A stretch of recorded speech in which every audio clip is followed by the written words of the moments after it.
गौरव शेठ, तुम्ही all clear कशी झाले हो? ऑल क्लिअर गणेश शेठ, ऑल क्लिअर होण्याचा हा प्रवास हा वाटतो तितका साधा नव्हता. बाबू, ते म्हणतात ना, माणसाच्या आयुष्यात गुलाल पडण्याआधी माणसाला त्याचा गुलाल पडेपर्यंत कष्ट करावे लागतात. बरोबर आहे. कारण यश हे सॅक्रिफाईस, फ्रेंच फ्राईज आणि अंडा राईस सगळं सोबतच मागते. अयो, परंतु ज्या माणसाच्या अंगामध्ये जिद्द, चिकाटी, शेकोटी, गारगोटी आणि त्याच्याकडे असतील ना मोटिवेट करायला जर त्याचे 2-4 मित्र लंगोटी, तर तो आयुष्यात घेऊ शकतो झेप मोठी. अरे बाप. कारण सत्य हे पराजित होऊ शकतं, शिलाजित नाही. बाबू.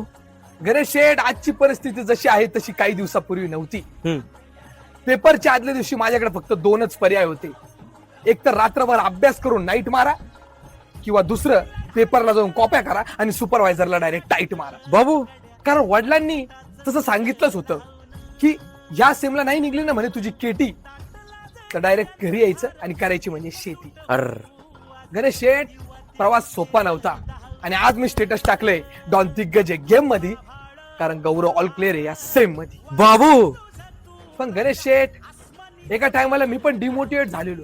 माझ्या वडिलांना मी बोललो, माझ्याकडून इंजिनिअरिंग नाही होते म्हणलं, तुम्हाला ती इंजिनिअरिंग लखलाप, माझ्याकडून निघत नाही म्हणलं बॅकलॉग. बाबू, जाऊ द्या गौरव शेठ.